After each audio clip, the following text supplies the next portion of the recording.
Welcome back to another HNL Tonight show with your hockey coach, Guru Coach Frenchy, on the September 2022. OMG, we have a lot on the program tonight. The NHL was busy with so many players retire. We have a couple of things to talk about. Of course, tonight we have a special guest back in the house. We're going to talk about him the next couple of minutes. But guys, tonight is going to be really interesting, talking about different players They announced today the retirement as a hockey professional players. We welcome everybody. Thanks for being a part of the show at the HNL Tonight show. And if you have any questions during the show, please don't hesitate to put the letter Q in front of your questions so we can follow up in the chat all the questions you have tonight for the Coach Frenchy or Kevin Francis. He's going to be with us the next couple of minutes, like I mentioned to you. And finally, I want to invite you, don't forget, please, to subscribe to the Hockey Nation Live shows and leave us some comments after the show and click on the likes. That'd be great to have you sharing this video on your social media. That will helping us to grow properly. And we really appreciate each one of you to be a part of the show tonight. First of all, we want to thank a couple of people in the house already. Of course, the assistant moderator of the Hockey Nation show, Luciano Graziano, is in the house. Thank you to be a part of the show. Bobby Bagadonuts, a game-winning goal hockey, back in the house tonight.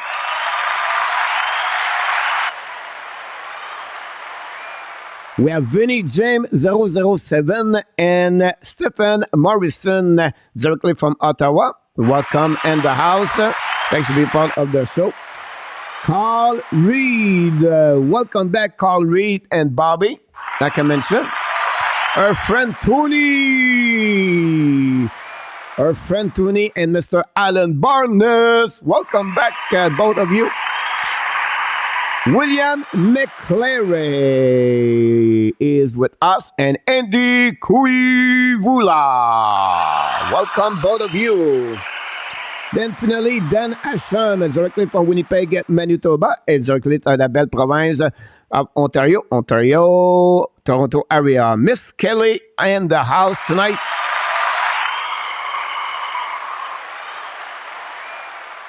Last week, he was here 1 week ago. He creates an amazing impact inside the Hockey Nation Live show family.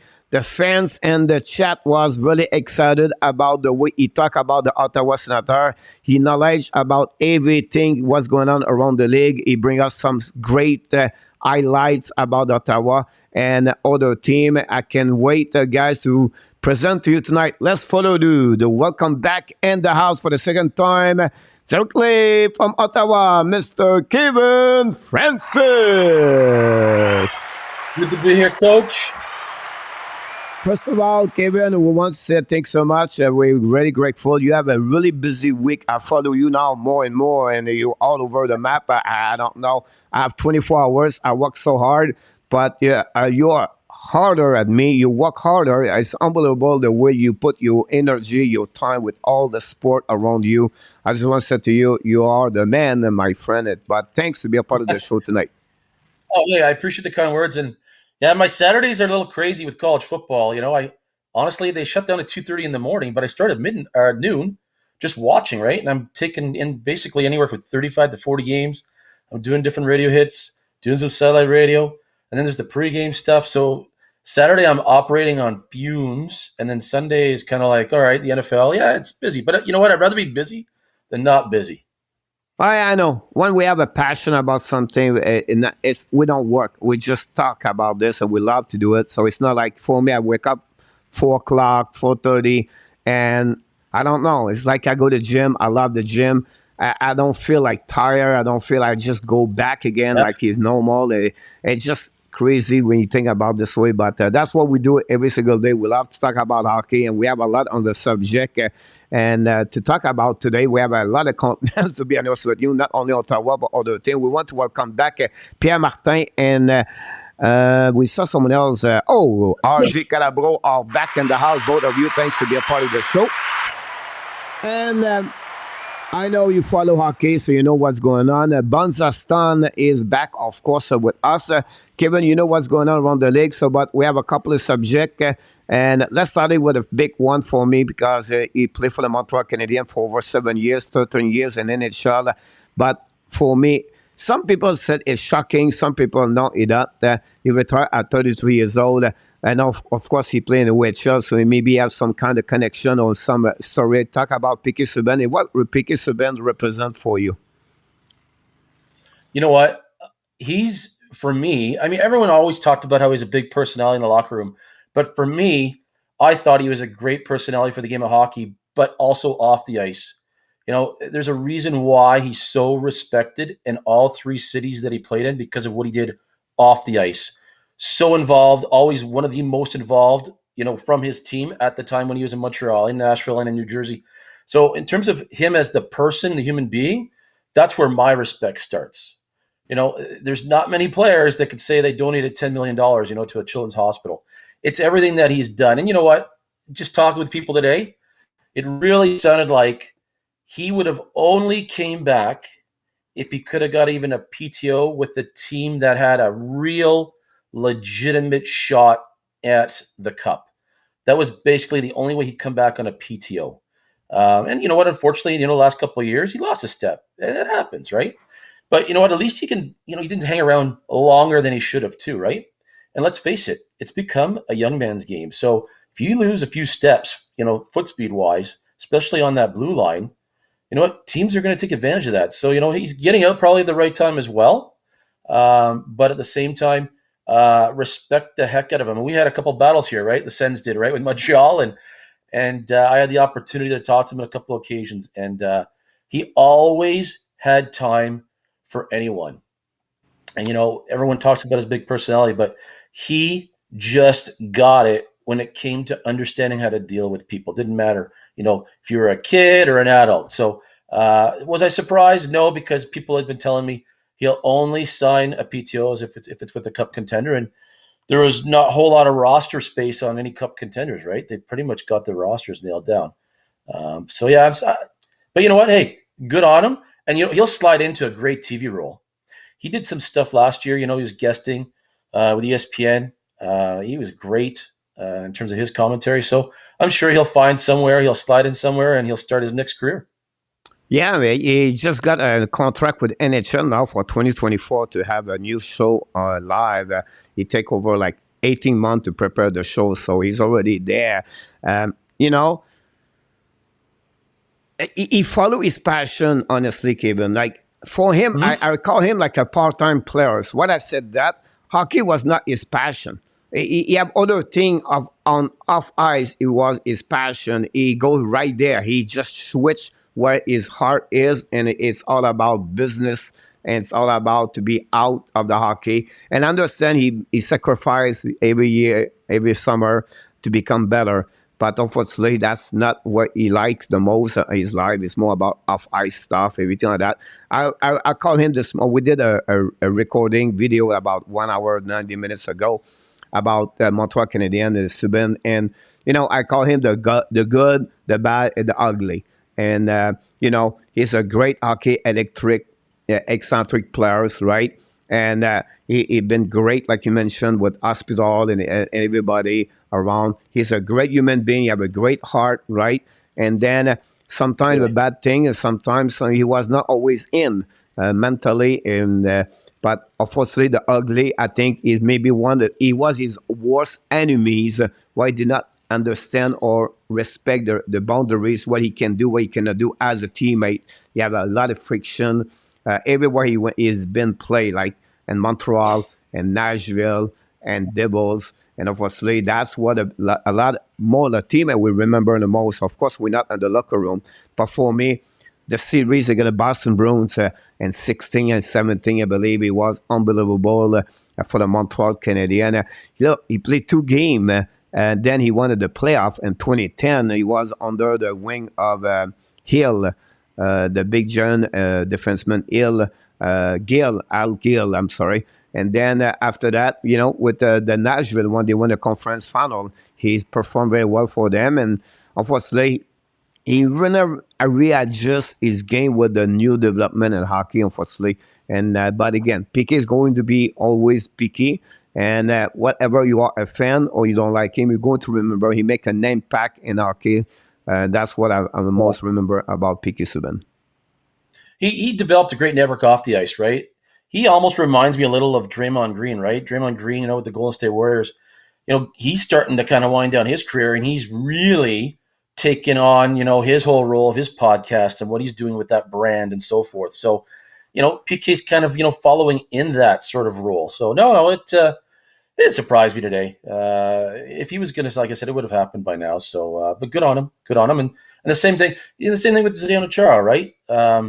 There's a guy that, prolonged his career, but he took care of his body, right? I mean, oh, yeah. He worked hard, like downtown Toronto City, outside. You can see a couple of videos for him when he was younger, and he was really care and healthy. He have a lifestyle healthy about his body. You're absolutely right about this. And maybe it's still happening. We have a couple of people in the house, Mr. Kevin. Austin Allen, welcome in the house with us. The Philadelphia Flyers guy, you guys, I'm hiding from Chuck Fletcher. Have you seen him about the Flyers? Talking about the Flyers, maybe I opened the door. I know I didn't put him there, but the Sean Couturier injuries, what do you think about that situation for the Flyers?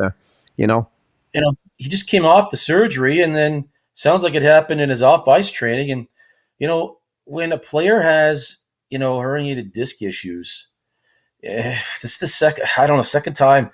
I really hope, right? I mean, they just signed him that 8-year deal last year at this time, right? So that's a tough one, man. But, Philadelphia, let's face it, Torts is going to change that culture. There's no doubt about it. And I wouldn't be surprised if Daniel Briere is the GM there at some point this season. He's the next one. He's coming now. He's at the front door of this organization for sure. And, you talk about the lower problem back. It's like after the hip, I believe this is the worst injury you can get as a hockey player and NHL.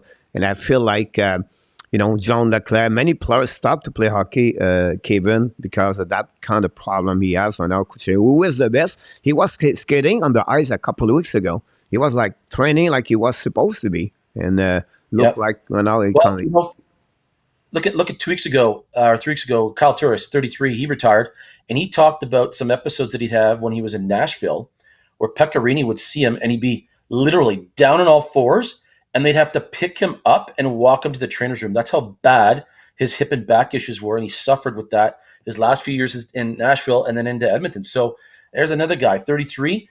And he probably has the body of a 45-year-old because of the wear and tear. And he never recovered, he said, from those issues after he left Ottawa. So, it's I don't know, man. He's young. It'll be interesting what happens there in Philadelphia. Sorry, my allergies are kicking me in the butt. We wish the best for him for sure. Andy, give us the name of the show. Look like his initial runway model would be a great show for PK. Okay. About that one over there. Some people talk about, he played 13 years in season, but I think it was not always be a benefit for him for sure. We have a couple more people. Someone asking me, if we go at this weather, and how good will PK to having his own TV show? Like I said, he's developed a great network off the ice. People don't realize it. When he was with Lindsey Vonn there for a while, right, which was Tiger Woods' ex, I remember him shooting videos with The Rock, right? Dwayne Johnson out in L.A. in The Rock's gym, right? His Paradise gym and whatnot, and doing stuff in Atlanta with him too. So if you're that dialed in and you got that kind of network and connections, he's going to do just fine. And he had that personality like we talked about. Yeah, he might have had a strong personality in the locker room, but he used that to his advantage off the ice and everyone he met. And there's a guy that probably 5 years ago was already thinking about post-career, right? And he's set himself up. He's lined himself up fine. He'll be just fine. Yep. We want to welcome back Mr. Enartap. Thanks to be with us tonight. Welcome you back, Kevin. So that's great to hear that. Got it. Game asker, would you like to see Montreal bring him back one day to retire as a hockey player like what Chara did with the Bruins? I don't think so, Bobby. We don't have that kind of reputation what Chara did during his 24th season in NHL. So I don't see Subban to go that direction with the Montreal Canadiens.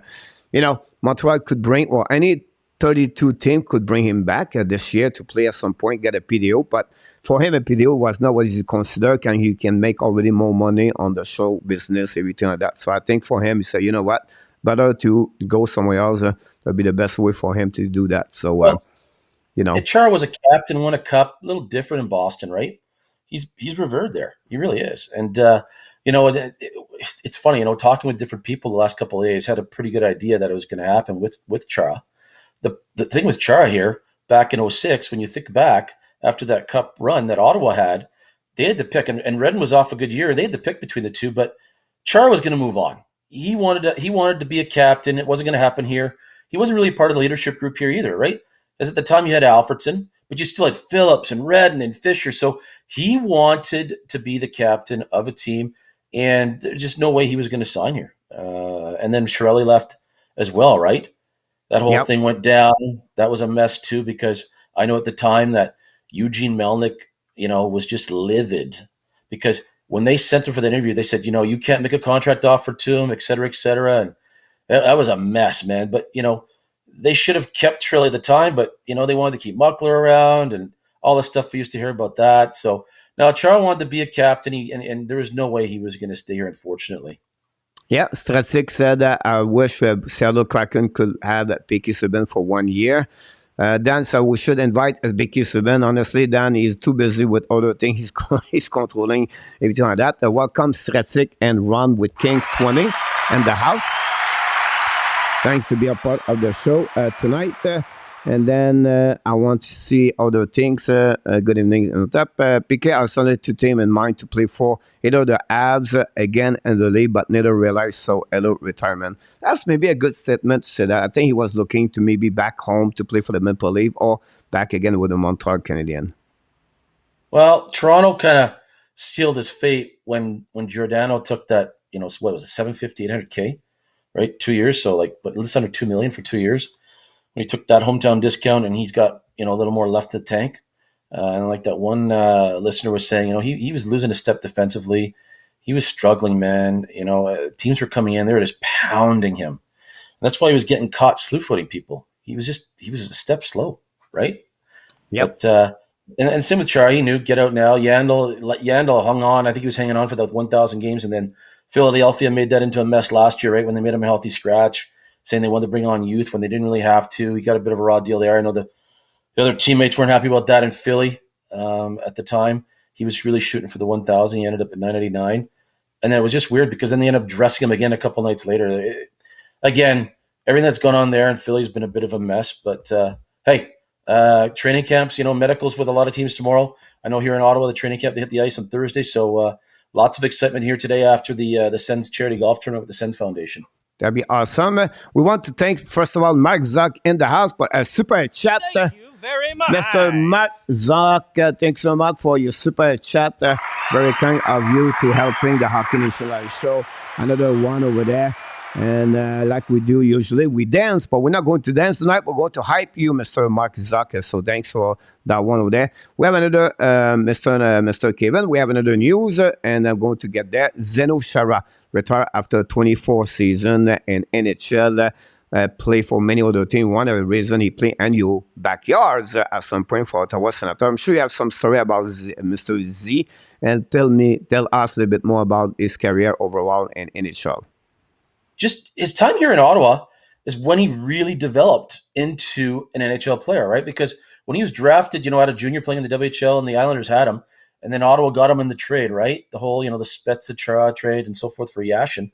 When you think back to Zdeno Chara, his career took off here in Ottawa. And, he had some great coaches here in Ottawa. He had Jacques Martin, Craig Ramsey, like I said, guys that developed his game, like Perry Pern.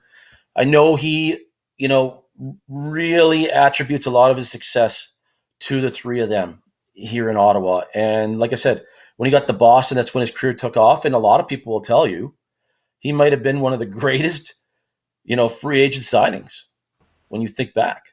You think about how many other teams could have had him. But like I said, he was coming into his own then. And like I told you there earlier, he wanted to be a captain somewhere, and he wanted to be that leader. But off the ice, the man is brilliant, right? He just always constantly, trying to learn other languages. And he had a lot of business interests, very, very smart, similar to PK, but not that big, loud, vibrant personality, where Chara has set himself up off the ice. I mean, he's bought into numerous different franchises, restaurant franchises, some here locally, you name it, some in Boston. He has set himself up, right, post-career really well. But he had that quiet leadership about him, too, don't forget. He's But it's too really bad. into the healthy also is the gym. He will take care about his body. Like Matt Barzell said at the 30 Thought or somewhere last week, talk about the fact like Chara was a monster at the gym. Like he said, look, the guy never stopped. He remind me a lot of Jaromir Jagr, how the way he was training personally himself. So Chara has always been that kind of guy at the gym every day, like 2-3 hours per day, take care about himself. So that's the reason those kind of players can win, Kevin. The longevity is because they really care about their body. Well, it's the body, and then he also adapted with the game as well. That's kind of hung on the That's a years, great point here. I mean, he did hang on a bit with Washington and the Islanders last year, but he was still capable, right? He was still capable, but the biggest attribute for him the last few years is what he taught the younger players. When you hear about what they talk about in Washington and New York, what he did for their organization with their younger players, right? So he set up other players for success down the road as well. Like I said, it was never about him. That was probably the biggest thing about Big Z. It was never about him. He always deflected attention away. So good on him. And again, last year you could tell, right? It really was, even though he adapted his game. What was he, 44, 45? He was getting up to Tom Brady age, right? So, but good on him. Good on him. Yep, so right about this. Look, it's 24 years. Not many players play 20 years and more in NHL. Good for him. Also, he won the Stanley Cup. He really make his name with the Boston Bruins, honestly, and he make an impact not only on his teammate, but of course in the hockey. And whatever you don't like him or you don't like the Boston Bruins, at some point, it remind me a lot of Larry Robinson. Those kind of people, the players, when they get their 20, almost 18, 20 years, they leave the respect. Everybody respect those kind of players on the ice, off ice. And honestly, at 6'9", you don't see a lot of kind of player can perform that way. It's not easy to skating when you pass over 6'6" for your stride, everything like that, but you did so much well overall. That's it. You know what I mean? One other quick story, though, about him, really fast before we move on to whatever Sens talk, whatever you want to talk about next, is Chris Chelios. When he passed Chris Chelios for most games played by an NHL defenseman, Chris Chelios said he was so floored and caught off guard, Chara called him up and offered to fly out, Chris Chelios, his wife, his entire family, to be at the game where he was going to break the record. Like, who does that, right? Chris Chelios said he was absolutely floored. He said that he has all the time in the world for him. So that's what I mean. He's quiet. He goes about things kind of behind the scenes. He doesn't look for that limelight, right? But when you do hear the stories that come out, you're like, wow, this guy gets it. And Ottawa gamble on Redden over Chara. They did do a point, but he'd come off, when he signed that contract there, he'd come off a pretty solid year. He just had a quick drop-off a year and a half later, right? And then the Rangers go and give him that crazy deal. Everyone was like, has Glenn Sather not watched, any Sens games this past year? But he got that 6-year deal based on name alone. On name alone. Yep. Daniel Racine, welcome aboard. Thanks to be a part of the show tonight. Join Kevin. Big Z play a lot on minute on his prim. Oh, he'd log 30 a night. He'd log 30 a night. He was just, he was off the charts, like I said, in his prime. And Boston, they could have had another cup there. They go to 6 or 7 games against Chicago a couple of years later? I want to say, they could have won another cup with him. But hey, the fact that he brought them a cup, enough said, right? There's so many teams, so many fan bases that would give anything for that. I know the people here in Ottawa would give anything for that. Yeah, absolutely right about this. Renaud asks you, will Chara a prize make the Hall of Fame? Together, well, with Price not having filed retirement papers, you got to wait. How many years is it after you retire, right? There's a certain amount of time you got to wait, isn't there? I doubt they would go in together. But Chara is definitely, he's destined for the Hall. There's no doubt about it. Yep, you're absolutely right about this. Chara was so much an excellent hockey player, is real true hockey icon. I agree with him about this one. It would be the Pierre Martin said Chara will be Hall of Fame. That's what we go Easy. about the Chara. We're going to consider the next one we talk about is Keith Yandle retire as 16 years season in NHL. Yandle was recognized more like an Iron Man. But you talk about, you know, great teammates in the locker room, an amazing great teammates. A lot of players play again or with him. Always recognize Yandle how he was really professional as a hockey player and inside the locker room and outside the locker room. He have a great leadership inside at the end of his career with the Florida Panthers. Unfortunately, he beat his record of Ironman past Doug Jarvis with the Flyers. But what you remember the most about Keith Yandle? You know, he for a while there, right in the prime of his career, he was so terrific in terms of bringing that puck up the ice and controlling that power play and so forth. But he did hang on. There's no doubt about it, right? There was a time there where it was like, okay, Keith, but same sort of thing. He adapted though, right? He had to adapt. But the biggest thing about him off the ice is how he treated everyone equally. The whole coaching staff, the whole equipment staff, every one of them. If it's the massage therapist, the trainers, there's a guy that reminds me of the way Brady Tkachuk is here in Ottawa, right? At the end of the year, they give, different staff members and, certain things. He was always one of the first ones to make sure, those guys that were in there, they maybe get back to the hotel room at 4 a.m. after the plane landed, they got the equipment to the rink. Then they had to be back there 4 hours later. He was the type of guy that remembered those guys that worked those crazy 16, 18, 20-hour days. And he always made sure to let them know and reward them at the end of the season. So very, very, just in terms of who he is as a human, right? And I think that's why he was so well liked and big family man too. You're absolutely right about this. Welcome back, Randy Walkman. Thanks to be a part of the show. Renaud Sly, a question about Subban. Do you will come back after a few seasons retire? Not a chance. No. By then he'll be so involved with whatever he's doing off the ice. And let's face it, man. Look at all those players that didn't play during the lockout that retired like 10, 20 games into the season. Remember that back in, was it 05, 06? Or Brett Hall, different guys. You just can't. And not the way the game is today. Look, they're handing out the 8-year contracts to these young players. It's a young man's game, right? Yeah, it's a young man's great game. Comment about this to talk about the young men. Yep, you're absolutely right. Great comment. We try to bring you talking about the Ottawa Senators, so we don't want to go all around because we have so many things we can talk about. The contract and Nathan McKinnon, so it will be another subject for another time.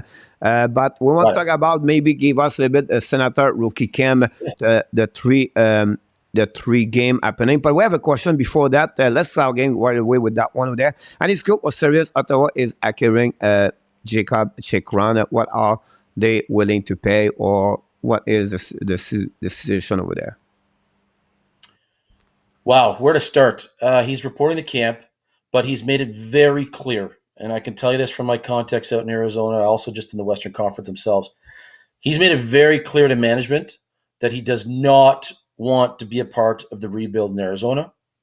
He does not want to be playing in that 5,000-seat rink. He does not want to be playing with guys on the blue line that aren't capable of playing in the top four because, like we talked about last week, similar to Thomas Chabot, these young guys are getting sick and tired of playing with guys that are actually putting them into really bad positions on the ice, right? Because they're playing with guys that aren't at the level that they're at. So they're putting them in susceptible positions. And that's why you're seeing a guy like Jacob Chychrun or Thomas Chabot getting hurt last year, because guys are putting them in susceptible positions because they're not capable of playing with them. So when it comes to Chychrun in terms of what they want, I know for a fact the price had come down. It was 3 pieces. They could have dealt them at the deadline. I know the Rangers, I know for a fact Lafreniere was part of the package, right? 100%, quarter to 3, they pull out. Rangers go and acquire Tyler Mott, and they went and got the other kid, the center, is escaping my mind, in Winnipeg, because they were really going to focus, on that blue line, and they said, you know what, let's shore up, our top 6, top 9. But when you look at Chychrun, like I said, anything, the discussion starts with a 2023 first-round pick, unprotected, all right? And who cares? Unprotected. Because if Ottawa's serious about contending for the playoffs, you can't be worried about them possibly finishing the bottom 10. Get that out of your head, Sens fans. Trust me on that one. Number 2, like I said, it's got to be a prospect ready to play. That's why, when you hear people saying, oh, the Leafs and all these other teams, Arizona doesn't want someone that can come into that lineup and impact them losing, possibly getting Connor Bedard next year. All right? They want to crap the bed and they want to tank it big time. So, I'm guessing, honestly, if I'm Ottawa, to make it happen, and you don't want to give up many of your prospects, give them your next 2 first-round picks. Who cares? You're ready to contend, and you need to start using that draft capital and those prospects now to get to a position where you can contend. You can't continue always thinking about the rebuild and always thinking about having, what do they call it, plentiful youth movement and whatnot. You need to use everything you've done over the past 5 years and take that now to catapult yourself into the top 8 in the Eastern Conference and into being a part of the contenders in the conversation. So, Chychrun, hey, I could see it being revisited if they get off to a slow start. I really do, especially if their slow start is because of the blue line. So let's see how the training camp, the preseason games shake out. But hey, Pierre Dorion is not afraid to make a move. Now, is Pierre Dorion a little obsessed with Jacob Chychrun the way he was with Matt Duchene? Yes, he's chasing him. That's why he's even gone on record as saying they see him coming from a mile away right now. So I think he's kind of let the chatter die down. And you know what? If Jacob Chychrun gets into the midway point of the season, you want to unload him so that a team can have him for 3 playoff runs. So if you wait till next summer, his no trade clause kicks in, and then any team to acquire him is only going to have him for 2 years now at that nice cap hit and only for 2 playoff runs. So the longer now the Arizona Coyotes go with this, the more it's actually going to hurt what they can get in return for value. So if they're smart, they move him by Christmas. You do not want to be you want to be in a position of strength. But the longer this goes, and let's say Arizona gets off to a really bad start, and there's a lot of noise coming out of there, maybe his camp and his agent and so forth, all of a sudden, you know what? You're not dealing from a position of strength. And then maybe all of a sudden Pierre can go, hey, I got 3 pieces for you. Take it. So that's where I see things going with that. Rookie camp, overall, after the first game, very disappointed. Very, very disappointed with how things went and so forth. Everyone talks about the Sens having kind of like a top 5 prospect pool, right, out of the 32 teams in the NHL. They played a really good game against Boston. I thought they didn't get the goaltending from Matt Sogard. Shane Pinto had 2 goals. Jake Sanderson looked so silky smooth. That's what everyone wanted to see, and then they rested them after that, right? They didn't play them the next 2 games. It definitely did show. But, I mean, Montreal hammering them the way they did 7-2, and then Buffalo 6-3 on the Monday. Little disappointing. Kevin Mendelys didn't look good in goal. There's a couple of positives. Naturally, Angus Crookshank comes to mind. He had a couple of goals both yesterday.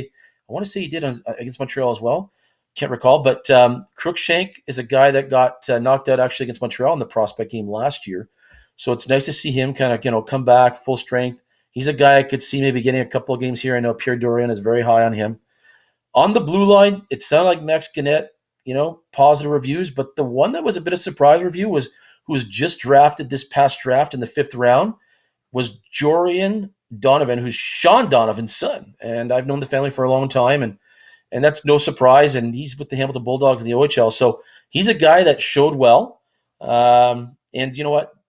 That's what Ottawa needs. They need guys in the blue line because you got guys like Lassie Thompson and JBD that are probably going to make the jump sooner than later. So it'd be nice to make sure that pipeline's there. Aspro had another strong. He's a guy that I'm looking maybe this year to maybe get a call-up or 2 as well. I think he's ready to get a couple of games if they run into injury problems. But overall, wasn't happy. Was not happy at all with the way things went in the last 2 games. That first game could have went either way, right? It was a lot of back and forth with Boston, right? It was like 2-1, 2-2, 3-2, 3-3. It was a 1-goal game. And like I said, Shane Pinto and Sanderson was what everyone wanted to see. Hey, are they healthy, right? Sanderson with the hand, Pinto with the shoulder. They got out of there scotch-free. And on we go now to main camp. Yeah, you're absolutely right about this. We want to welcome a couple of people in the chat. Chicago Bear, welcome back. Real Dale Prim, welcome back. William Snyder, another one is on the house. Thanks to be a part of the show tonight. We appreciate a lot.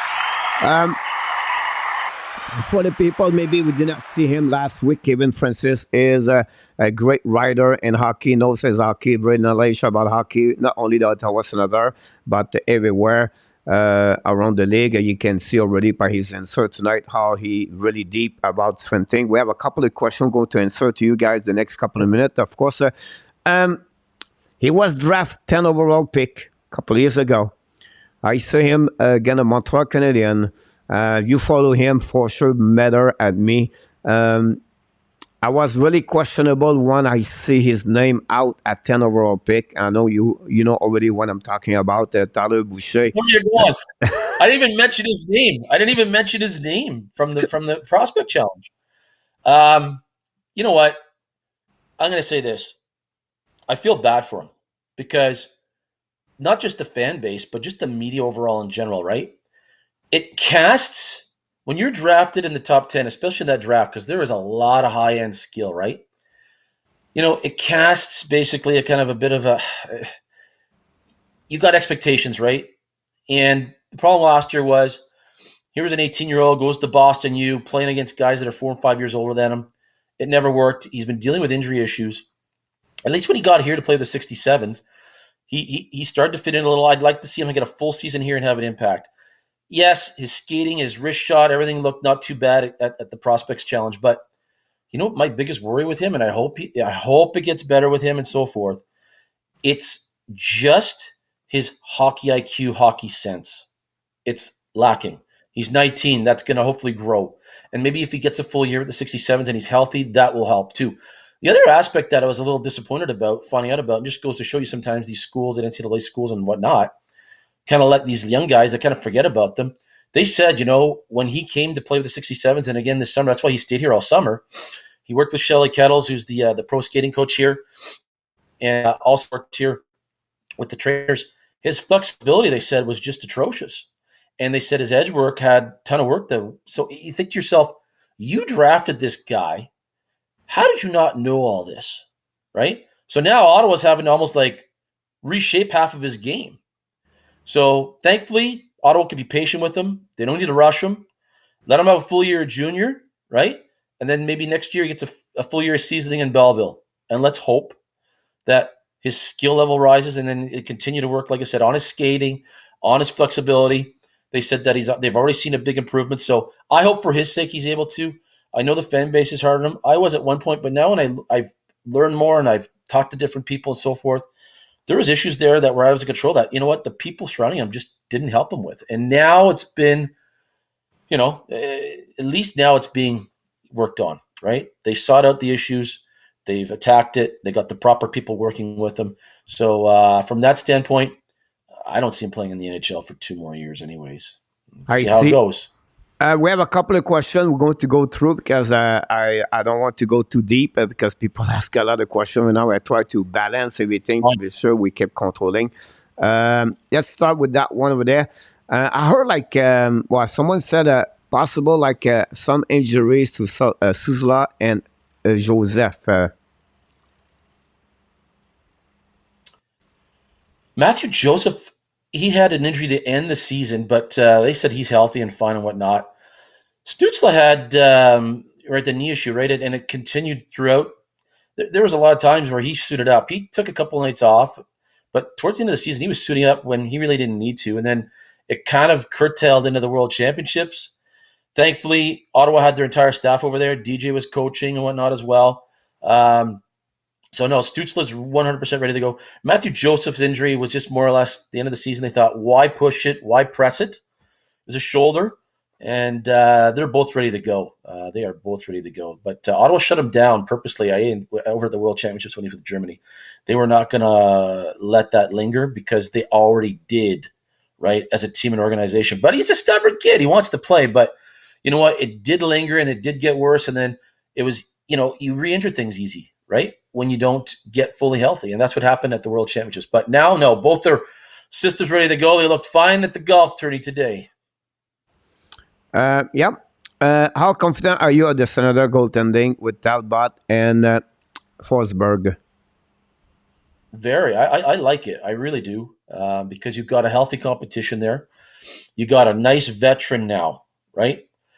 it's you listen to, they had Cam Talbot here on the radio yesterday morning on TSN 1200, and just so positive and upbeat.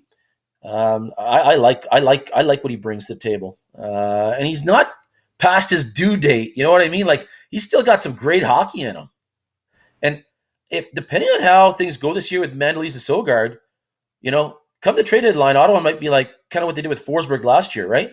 Now, I'm not saying they're going to give him a 3-year deal, but they knew what they had in Forsberg. They gave him the 3-year deal because teams were not giving them what they wanted. They said, you know what? We're happy with them, his progression and so forth. And he's realizing his potential, like a lot of goalies do in their late 20s, right? So I like the Forsberg-Talbot duo. And like I said, Talbot, I could see them at the deadline going, hey, let's give him a 1-year extension.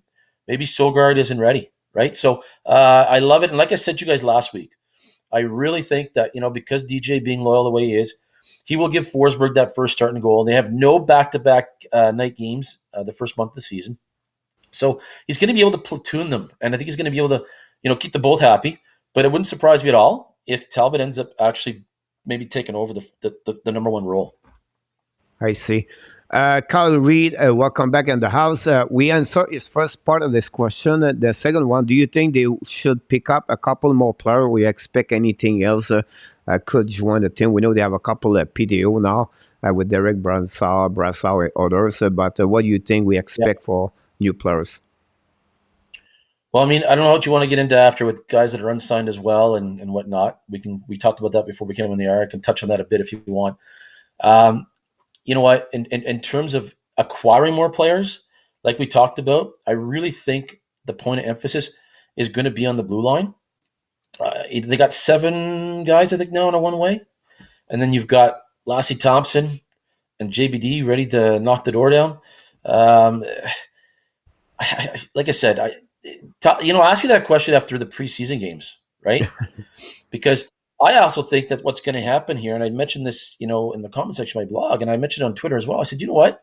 Let's see how some of the other teams shake out after their preseason games, and they look at Ottawa and they go, hey, we could use an Eric Brandstrom, right? And Ottawa says, okay, yeah, let's go, because that eliminates another one-way deal, right, that they have on the blue line. So when I look at things, I also think what other teams might have needs after the preseason or injury issues, so they need to bring in guys for depth. Because let's face it, pretty much every team plays 8 or 9 blue liners over the course of a season. And there are some teams out there that are lacking depth on the blue line. So I could see that shaking down. But you let me know if you want. We can get into the PTO stuff and the Tyler Motte signing, and into the Formington stuff if you want as well. Great point about this. The injuries cannot be too much for the defensive zone, defensive players for the Ottawa, because they lose like Sanderson, Shabbat, or another one. They're going to be in the trouble whatsoever. What they have in the forward, you need defensemen, and I don't think so. Talbot would be the same kind of number, because remember, Talbot, the defensemen in front of him and Minnesota are not the same what they are now in Ottawa, and Minnesota are not the same now in Ottawa. So we'll be interested what he had a great blue line. Talbot. He had a great blue line. He had a great blue line in Minnesota. Yeah. Luciano ask you this. Can you elaborate on the Chris Neil and Chris Phillips job with the Senator? Chris Phillips is taking on the VP role underneath Anthony LeBlanc, which I'm really glad.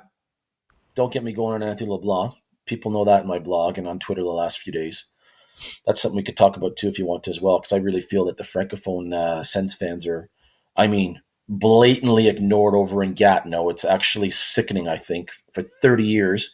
And they're going to have an arena downtown in the next 4 or 5 years. And those fans are going to be closer to the ones in Canada and into the Valley.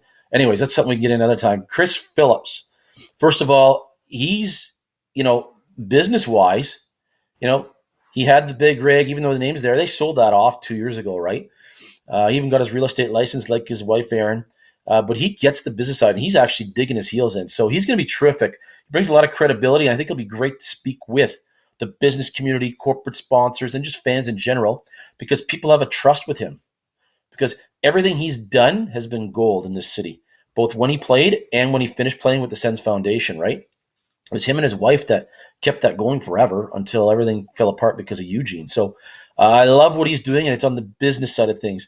Chris Neil's VP more on the organization and the fan side of things and so forth. He's involved naturally with Rogers House and a couple other charities. So he's a guy that's he's going to go around on a game night, maybe an hour and a half before a game, and he's going to jump into to every suite, talk with different fans. You'll see him out at all the alumni events. He was out last week at the different alumni events, I know, here and around Ottawa at the different Canadian Tire stores. But he's going to take a bigger role in terms of being a face of the team, but more on dealing with, like I said, the fan base and so forth on the operations side. So we'll see how he evolves in that role. But the fact that the two of them have taken those roles on is nothing but positive. And then who knows what happens after the Hall of Fame induction ceremony with Daniel Alfredson. He's a guy I know they want to get involved more on the hockey ops side of things. Awesome. A question in our tap: is Ottawa still paying Faneuf for his buyout? Pretty sure this is the last year. I think it's on a yes, buyout. I have all the information for you. Faneuf, $300,000 for 1 more year for this year. Del Zotto, $500, $875 for White, $1.8 for Bobby Rand. They paid $3.5 million for this year and the upcoming year. The following year after that, over for the salary dead cap for the buyout history about this. And they have a dead cap of 1.5 with Matt Murray for the next 2 years. So still a lot of big number. There's 6 players, like 5 players right now. They have to pay something back. It's not the right way, honestly, but it is what it is, right? You have to do that. We talked about it last week. 2 years from now, they'll have over $5 million, $6 million in cap space. But Faneuf wasn't a buyout, though. That was a salary retention when they traded him to LA. Then LA bought him out. So that was $300 and whatever grand. That was salary retention from when they made that trade. But like we talked about last week, Pierre was able to do all the moves he made because he was able to take care of his mistakes and admit those mistakes. Talking about this question, and I'm going to change a little bit the question. Should Dorion step back and let someone take over a matter of drafting for the Ottawa Senator? And then I'm going to add one more. You've been there, Pierre Dorion, you talked about him last week. If ever this team does not work or something does not go properly what their expectations are, what could happen to maybe not DJ Smith, but more Pierre Dorion? Do you see he don't go anywhere anyway, or it could changing everything? And talk about a little bit about the draft amateur. Yeah, the amateur side. Well, I'll touch on that first. They're saying Trent Mann is still sort of doing part of that role, but they should be hiring someone to replace him in that role, right? They need to hire someone to replace him in that role for a couple of reasons, because he's taken on the assistant GM role, like with Ryan Bonus, but he can't put all of his effort the way he used to into that chief amateur scout role, right?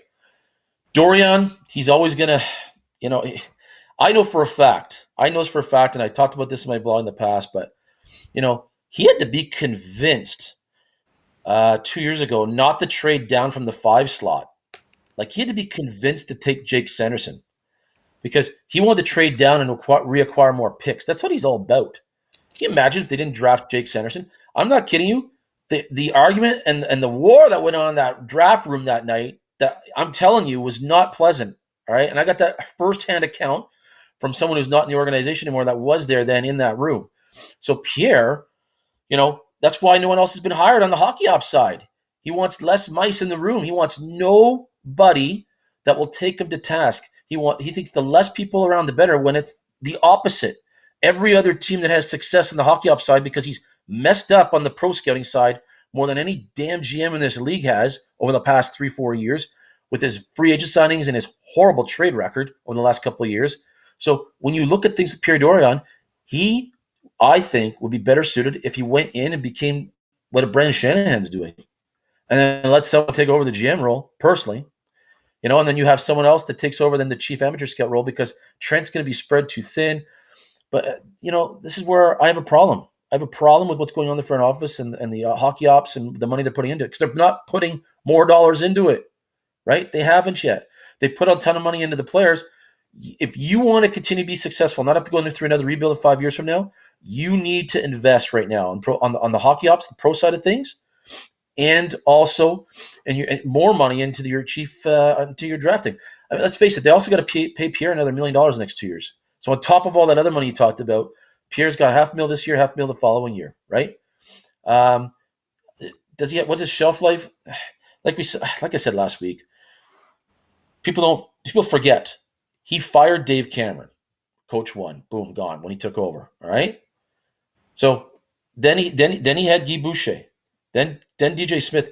Right. So if he has to fire DJ, he's gonna be on to his fourth coach essentially, and your shelf life as a GM doesn't usually last much past that. So how long does Pierre have? I think he's, like you said, the team looks great on paper. What can they do on the ice? So if things don't go well this year, I don't know if he's got how long his shelf life is after next summer, but we'll see. We'll see. Let's hope.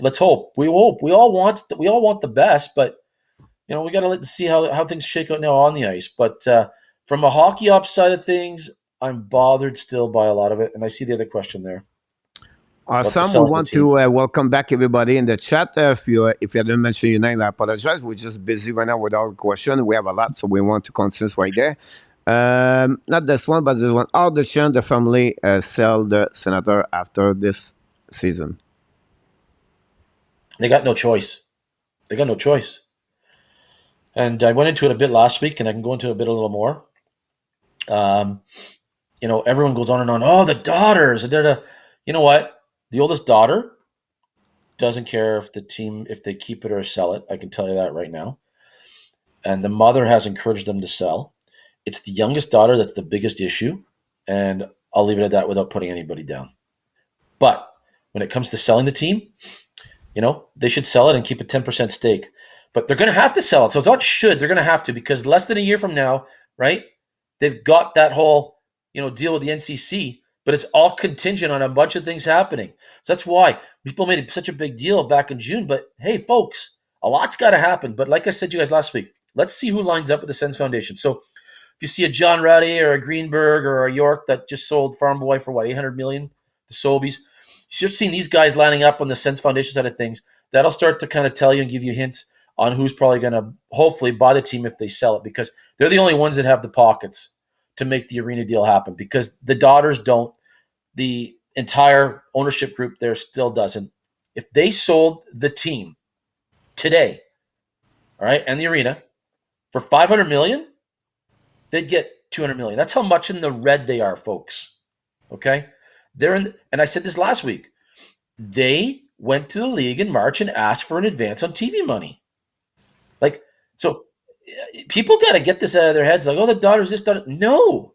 They need to sell this team. If you want that arena deal to happen to the LeBreton Flats, they better sell this team by next June, or it is going to have the same thing is going to happen again. The same thing is going to happen again. And then keep a 10% stake. That's fine. But I've had a few people say to me, oh, Eugene told them, keep it in the family and so forth. You can only run a team in the red so long. Okay? And this goes back a couple of years. They had to go to the league on a couple of occasions, all right, to get help for payroll on 3 different occasions going back to 2019 and 2020, all right? So look they're in the red. They got issues. You know what? Let someone come in here locally. Like I said, if it's Greenberg, Ruddy, York, any of those guys, and then hopefully Alfie's involved on the ownership side of things, goodness, that would be the most ideal situation. But there's a lot that has to happen this year. Naturally, if they have success in the ice, it's going to make it even more profitable. So that's why I see the daughters trying to hang on to it and see if they can get this thing more profitable, right? Throughout the course of the season. If they can have more success at the gate, bring back some of that business community, increase their season ticket sales. They're hovering in that low kind of 51, 5,200. It's not good, but it's gotten better to what it was 2-3 years ago. That's my take on the ownership side of things. Awesome. I will answer these questions about Sean Farrell for the Montreal Canadiens, but it's not only answer that question, but maybe give a little bit better the rules. Any player play in NCAA cannot participate to any camp, professional main camp in the NHL. So Shane Farrell cannot play for the Montreal Canadiens practice right now. Yeah, it's the same thing here in Ottawa. Like, everyone's like, oh, Tyler Clevin, right? He's gone back to North Dakota. Like, there's another great defense prospect, and he's more of a rugged blue liner. No, he couldn't do anything. Like, he can't do anything. The only way he can participate is the rookie development camp in June or July, depending when you do this, because he's not recognized as an NHL, so they cannot participate at that one. Yeah, he wouldn't be playing against camp NHL development camp. Yeah. So Yeah, I just yeah, want to absolutely. I just want to open up the door about this one over there. So not a problem. Marco live in your area. Why are the Senator bad at that gathering to French speaking fan and kids know this should trigger Kevin into beast mode? I will give you 2 minutes. All right, yeah, you better time it. You better time it. And I love the question, by the way, Marco. But yeah, he probably saw my rant on Twitter. But I've had a lot of people, okay, reach out to me, the francophone community in Gatineau. And the thing that really kind of ticks me off most is it goes right back to when they played at the Civic Center. For God's sakes, you were playing on Bank Street. All right, you're 5-10 kilometer drive from it just drives me nuts. Drives me nuts. They've treated them like they don't exist, but yet they'll send the caravan to Cornwall or to Perth or Smith Falls, which is even further away from Gatineau.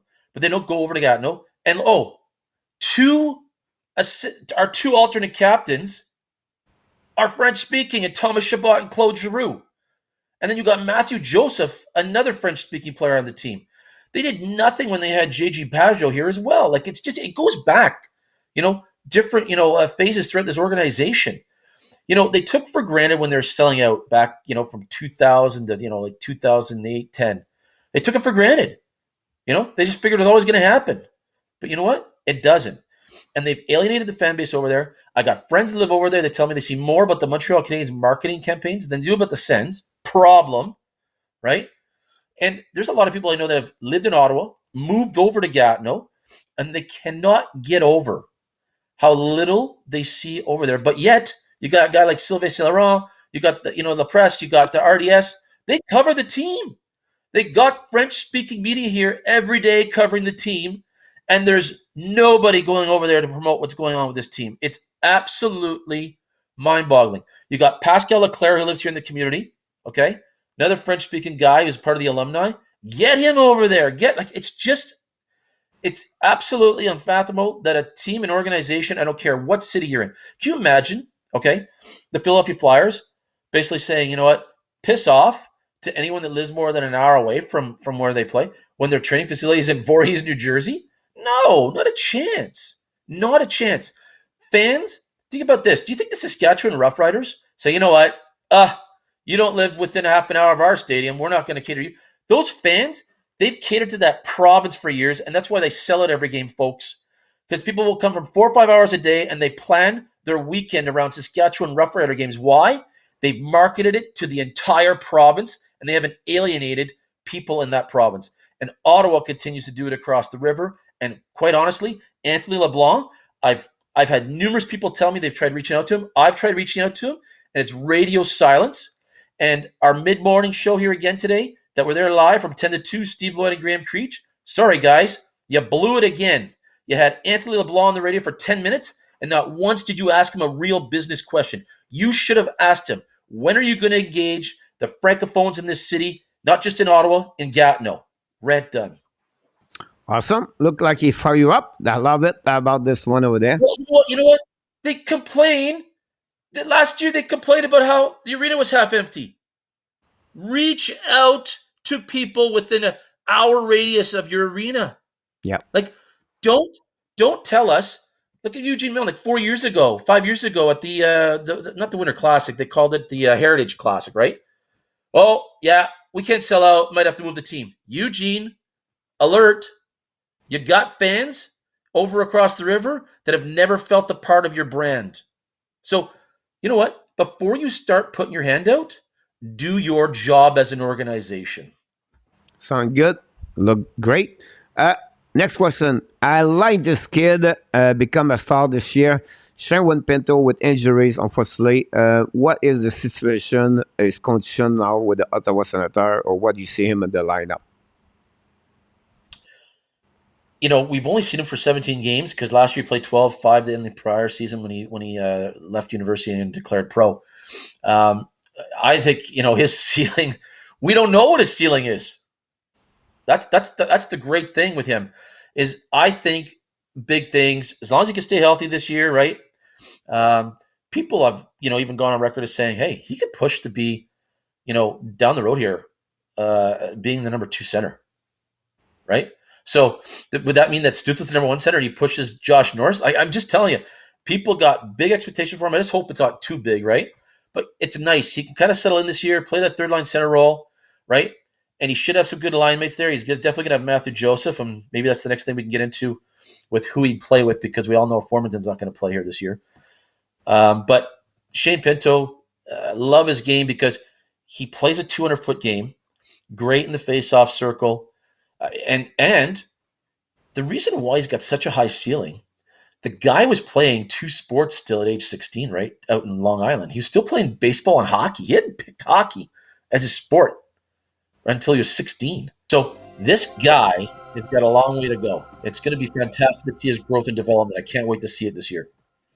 Awesome. Thanks so much, Andy, as a new member of the Hockey Nation Live Show. Very kind of you to contribute and support the Hockey Nation Live Show. Yeah, you're absolutely right about this. Just a flash in my head, because when you talk about this, I don't know the window of the Ottawa Senators to win. I don't think they make the playoff for me in my eyes. So they're going to maybe pick 16, 17, or maybe if they make it 18, 19, 20. So put the block of 16, 20 at this moment. And do you think there would be a good trade or not? Pinto, first round pick 2023, and Backstrom or Thompson for Jacob Chychrun? No, he's untouchable for me. Shane Pinto, Jake Sanderson, and then one guy who didn't play the rookie tournament, he's not even going to be starting training camp here, is Ridley Gregg, who had a phenomenal World Junior tournament, right? Ridley Gregg's another guy, he'll have a full year in Belleville. They got so much youth there, right? Like, Ridley Gregg could be a third-line center here eventually, but for me, in my eyes, Pinto, Sanderson, and Gregg are untouchable. And I think they'd be overpaying a little if they put Pinto in there, right? But for me, no. It's Thompson in the first-round pick. I got no problem. Thompson's going to be a solid guy on the blue line, right? He could be in that 4-5. He could even maybe challenge a player in the top 4 if he has a great camp in preseason. Yeah. We never really got to find out last year. Let's face it. Last year, Sherrod said he enjoyed playing with them. He probably played 10, 12 games with them, right? That he was paired to the top 4 and the top 2 times. But then because DJ wanted to get his teacher pets back in the lineup, and Zaitsev and Josh Brown, when they're returning from injury, those guys took a back seat. They went from playing 22 minutes a night to all of a sudden the next night they're in Philly playing 22 minutes. The next night they come home to play Edmonton. He plays 10 minutes. And then the next game he's sent back down because he wants Zaitsev in the lineup. So he kept basically blocking the youth movement last year when he said the best players would play. So let's see. I think Thompson's got the ability to be top 4 if he reaches his ceiling, right? He's got a boom of a shot too, right? He's got a rocket of a shot. Oh my God, yeah. You talk about Evan Bouchard. I think he's a prototype that kind of shot like this. Absolutely. But in terms of your trade, I'd say, like I said, no problem trading Thompson, first round pick. And then, another guy that I want to see how he does this year at camp, and is Igor Sokolov, right? It's make or break this year for him, man. Like, if he ends up playing the whole year in Belleville, I don't know. The skating's been the biggest issue with him, right? Goal scoring isn't. It's skating, right? And it's, I don't know. We'll see. They said I've been told this. He has come so ready to camp this year. So let's see how he does the preseason. But yeah, Shane Pinto, for me, ceiling's so high. Ceiling's just so high. And, I can't wait to see him and Sanderson. And naturally, like I said, I'd like to see Ridley Gregg get a couple of games here, as the season goes, and so forth. This question including Pittsburgh about, let's go remove Pittsburgh because they're on the same conference, but I can understand MSU. But welcome back, by the way, MSU. Boston, Detroit, Ottawa, who get into the playoff? Do you think the margin between 27, 28 point, whatever they are, between Boston, Detroit, Ottawa, have that kind of gap is too much for Ottawa, Detroit to pass Boston, or it's not possible? So how I'm looking at it, all right, I don't think we're going to have a gap like we had last year between the 8th team into the playoffs in the East to the first team out, which was who? Islanders or Columbus, probably. So the gap was tremendous. I don't see it happening this year. I do see teams like Toronto, Florida, and even Tampa. Let's say you take away from those 3 teams, just take away 4 wins apiece. Okay? So we're looking then, that's 12 wins, that's 24 points. And you're going to dispute that amongst, the likes of Detroit, Buffalo and Ottawa. Okay. I just don't see Columbus making the playoffs. I'm not sure about the Islanders, but Florida's blue line. We talked this last week. It's atrocious. Yeah. Like they're going to be depending on Mark Stahl to play in the top four. The guy should be playing in a Stanley Cup contending team's top four. But and that left side looks just awful when you look at it. But anyhow, story for another day.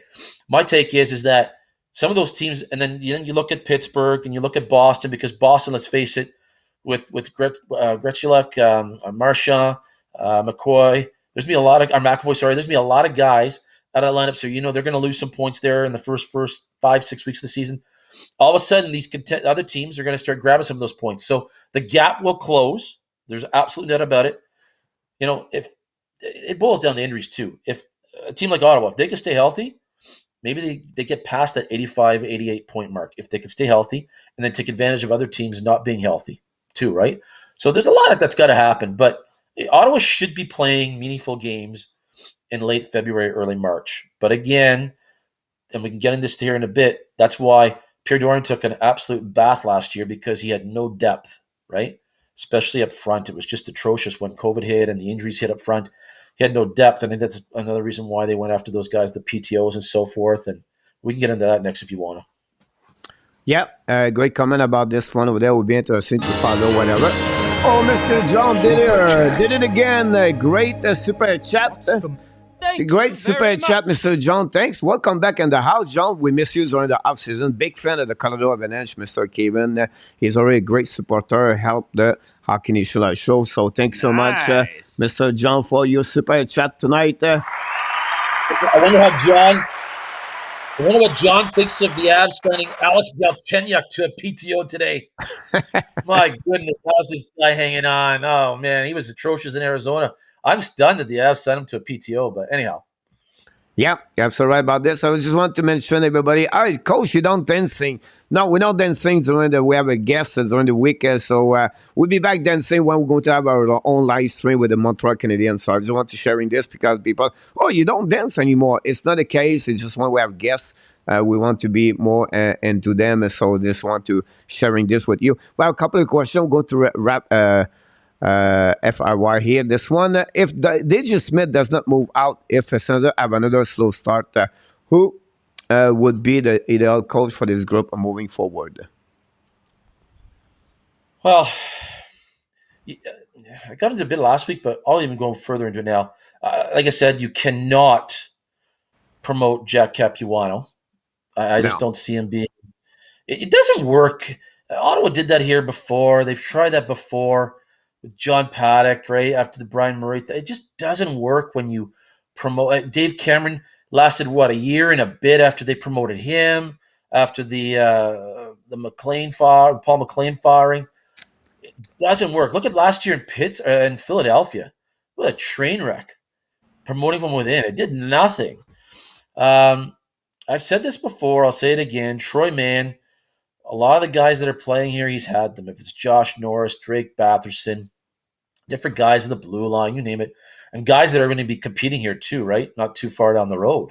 If it's Matt Sogard, Kevin Mandolese, Thompson, JBD, different guys, Ridley Gregg, he'll have had all these guys. And you know what? He's had a hand in making these guys who they are. And he understands and gets them. He's got a better, I find, idea of how to gauge when a player is on and when he isn't, right? That's where I find DJ Smith fails this team, is you some nights have to ride guys when you just know they got it that night. And it happens, right? You can't just keep, putting lines in a blender and hoping things are going to work. If there's a guy going, get him out there for 20 minutes, 22 minutes if he only sees 15 minutes of ice. You got to have that pulse on your team. So I think Troy Mann has a pulse on what his players can do. I would love to see Troy Mann get promoted. If it goes outside, I've had a few people say to me, but he's had a short shelf life these days when he coaches. But he's a great system coach, and it's something Ottawa's lacked here for years, even with DJ. There's a lot of times where people it's chaos. That's his system. Would be Claude Julien, right? But the other thing I said last week, when you had 6, 7, 8 great coaches available back in June, as an organization, you shouldn't just be trying to upgrade like they upgraded at the forward position, right? They upgraded their goaltending. Well, why aren't you trying to upgrade your coaching staff if there's better people out there, because as a job, for a GM being their job title, Pierre Dorion should be trying to upgrade every position in the organization. So when you got better people available, you see other teams. Look at Florida Panthers. Huh, boom. They fired Andrew Burnett. Why? Oh, because Paul Maurice was available, right? Vegas, boom, fires their coach. Why? They see Bruce Cassidy available, right? And then DeBoer ends up getting another job in Dallas anyways. But my point is that great organizations recognize when they need to upgrade at all aspects of the organization, all personnel. And the ones that stay status quo for the sake of it usually end up being mediocre. And so, like I said, I just hope that him keeping DJ here doesn't affect the start of this season, because, and we talked about it, he's had bad training camps with this team where guys are like, they're bagged, they're hurt, they're coming out of camp feeling like they've already played 20 games. So they said they're going to really tail that off, and they've had, like, basically, I think they've told them in no certain terms, it can't happen again in terms of how you're going to run training camp, DJ. It's not OHL hockey. Yeah, absolutely right. You know, it's like it's the tradition. Like Toronto cannot pass the first round, right? It's the same thing right now with Ottawa. They cannot have the same start like they did a couple of years ago. So they have to be sure they are start at the gates at the right time and not behind. Oh, You know. and the first 20, last 2 years, it's been identical. The first 16, 17 games, identical record. And last year, they asked him this, 3 weeks ago, he's on the radio, and right away, COVID. DJ, your team was 3-12-1 before the first case of COVID hit your team. So I don't want to hear it, right? Your team was already crapping the bed out of the gates. Don't want to hear it. Yep. We have a question here. Very quickly, who will fund the bill of the new arena if the organization is losing money? Well, that's what it boils down to. Great question there, Lucky. But what it boils down to is that's why they're going to try to increase the value of the team this year and get, like I said, everything back. And especially if they made the playoffs, right? Then you're going to really make the team more profitable, right? Just in terms of your season ticket base, that corporate business community, and so forth, right? And get them back and get them engaged again, because Eugene did a lot of off ice things, right? With a lot of different. Let's face it, there's a lot of companies, man, that weren't paid, and now some of them being paid, right? And this is years later. So if they can, like I said, they're going to probably hold on to it till the end of the season. That's fine, but that's how it's going to be funded, is by them selling the team come May or June. And if you don't see a sale by then, Sens fans, they should probably start to panic, because, like I said, unless some of these big players that get involved in the Sens Foundation side and they want to become whatever part of ownership in a quiet manner, fine. That's another option. So we'll know. Like I said, when we start seeing people that line up at the Sens Foundation, if we don't start seeing some of those big player names, then it's going to have to boil down to, all right, girls, it's time. Sell the team. Keep 10% stake. Sell the team. Awesome. Do you believe the team may ever be relegated? Oh, no. I think someone else asked that last week too. No, not a chance. Not a chance. You need 24 of the 32 Board of Governor votes, so I'll squash that right away. And when the league allows the Arizona Coyotes to play for the next 3 years in a 5,000-seat arena, that means Ottawa could draw 5,000 a night, and they're going to keep the team. It won't happen. Especially in terms of perception and in terms of franchise value, if you ever moved a Canadian market, because let's face it, the 7 Canadian teams make up, more than a half, right, of the league revenue. So it, perception-wise, would really hurt the value of the other franchises as well. So won't happen. It's more like a prediction as an observation or opinion. What do you see Ottawa be at the end of December? Honestly, I don't have the schedule in front of me, so I cannot tell you what they look like the first 30 games. But I'm going to do a bit of a breakdown for the first 20. I'm going to do like a 10 by game thing there coming up as we get into the preseason on Hockey Buzz. But leading into Christmas, I would definitely hope that they're within, let's say, 5 or 6 points, right, of the 8th spot in the East, or they're in the top 8 conversation, right? Okay. So either in the top 8 or they're within 5 or 6 points of the second wild card spot. If they're into double digits at Christmas, DJ should not. He should not have the title. End of story, right? End of story. Now, maybe they could swap him and Troy Mann. He can go coach the Belleville Senators, and Troy can come coach the Ottawa Senators. Awesome. William McClure have a great question, and in the past, now the NHL team tried to bring a team around them for the American Hockey League, and he talked about the fact, and it may be possible the team from San Jose American Hockey League, no, they are at Belleville, if I can recall it, could move at this area or not. They put a lot of money. I want to say $8 to $10 million into arena renovations because they had to. Because remember that Belleville played on that Olympic-size ice surface, right? When they were the Belleville Bulls in the OHL for years, so they put $8 to $10 million into that arena. So they were investing long term, and I think they signed a deal with the city there to keep them there for a certain amount. That's what got their commitment because the city also chipped in. So I don't see that happening. But I love the idea, and that would have been fantastic if Ottawa would have thought of that at the time and said, "Hey, let's partner maybe because they put the Slush Puppy Center over in Gatineau there, right, with the Olympic. Maybe we could partner with them, but they never did. They don't think outside the box anyways. But no. And then, like I said, if you want to get into the Alex Formington stuff and the PTO signings and the battles of training camp, we get into that as well because I know there's fans that were bugging me on the blog about that too. Quick question about Jacob Bernard, Docker, and Lassie Thompson. You talked about Thompson a bit earlier, but talk a little bit more about GBD. JBD, it's a tough one, right?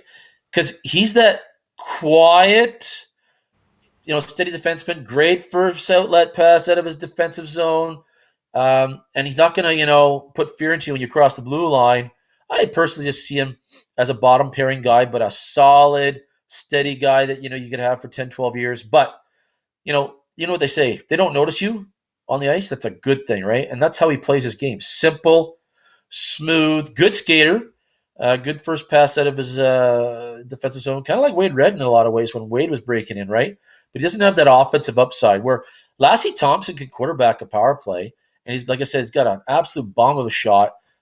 So, no, I just don't see Jacob Bernard Docker overtaking, I guess, Lassie Thompson on the depth chart. But, hey, he needed to put on some muscle and whatnot and this summer, so let's see. I don't want to draw conclusions, right? Kid's only, 21, 22. Let's see how training camp plays out. Let's see how they have 9 preseason games. They have 2 on Saturday, 1 o'clock, 7 o'clock in Toronto. So it's they're playing like a split squad, right? You know how they do in baseball spring training? Doing that Group A, Group B. They're doing that down in Toronto. Yeah. Franco talked more like an observation about the fact he enjoyed to watch the game in Canada. You as well, but too far. Well, and is he saying that he thinks it's too far, the Canada Arena? Is that what he said? I don't know. He said it was too far, maybe. I don't know. It was too far to go there or it was too far to be in the ring. Yeah, so he loved going to the games, but in his eyes, it was too far. It's been beat to death. I agree with him. I live in Canada, so it's nice for me, but it's been beat to death. They've upgraded the arena, and they're going to have to continue to upgrade the arena over the next 3 to 4 years because they got to keep it on par, right? So that people are still coming back and that it doesn't, let's face it, you don't want parts of the arena, they get decrepit. The arena's been there over 25 years now, right? People need to realize it opened in 96. So, but yeah, no, they're going to continue to keep upgrades on that arena and they want to continue to make it, fan, right? They want fan friendly. You don't want the arena to kind of run the shambles and gets run down like they did in some of those other arenas. Like remember the old Boston Garden, the old Chicago Stadium, even Detroit. They let it get run down because they knew they're opening those new rinks. Where in Ottawa, I really feel that they're going to put that investment into the arena to still keep it fan friendly. And then, like I said, 4 or 5 years from now, if everything goes according to plan, they'll have the rink down at LeBreton Flats. That'd be awesome. We have a question. I'll maybe modify that one. He said, for Kevin, is the Slater or not the team to bring the cup back to Canada? Who would be the other team? I would say to you more like, which team right now is the best team in Canada or a better chance to win the Stanley Cup this season? I don't want to predict in 3-4 years. It's just not. Yeah. I mean, long term. I mean, they've set themselves up, but again, it's on paper. We don't know what they're going to do on the ice. Present, everyone wants to say Edmonton because they got through the conference finals and they've made a few moves in the offseason. They've upgraded their goaltending, which was paramount. And let's face it, Colorado's lost a few pieces and they got thinner in a few spots because that's what happens when you're the Cup champ. And then they're going to start running into cap issues next year too with the McKinnon deal and so forth. But Edmonton should have a legit shot. I'm sorry, I can't even put Toronto in the conversation when you've got Matt Murray and Samsonov. Sorry, it's too many unknowns there. I mean, they had all-star goaltending in Freddie Anderson and Jack Campbell, and they still couldn't get out of the first round. And now you're going to take this duo on and think that you're going to get out of the first round? And Kyle Dubas is a sitting lame duck, right? It comes up today that he's in the last year of his deal, which means, for a GM, that's you're dealing from a position of weakness all year, and he's going to take a ton of heat. Calgary Flames, I think, have recovered and have they got a great system in place. They got a great coach there in place. So Calgary, Edmonton are probably the most set up for success for this year. Yeah, for this year. And everyone wants to talk about who won the Calgary trade. Well, Calgary's won the trade right now, right?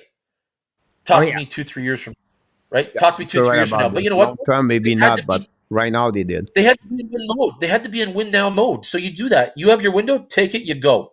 Because you know what? If they win a cup, pardon me, if they win a cup this year, next year, no one's going to care 3 years from now if you're in cap hell because you won a cup. And you get that 5-year grace period. Look at LA, man. Look at Jonathan Quick and Drew Doughty, all those guys. They lived off those 2 cups, right? For years. Yeah, absolutely right about this. Great comments. Let's move on to a big fan of the Vegas Golden Knight game-winning goal. He said, do you see the Golden Knight fire McPhee and McCrimmon if they don't make too well in the playoff this year? Well, it's been talked about a lot, right? Because McPhee screwed up that whole Dadonov thing here, and I was told a lot on that. Dorion was part of that mess too, though. He kept some things to himself that he shouldn't have, and then McPhee didn't do his due diligence. So I know the league was definitely looking into Pierre at the time as being a part of the issue that happened there.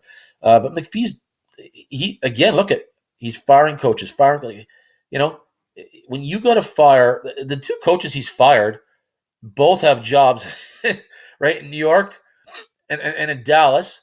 Boom, right away.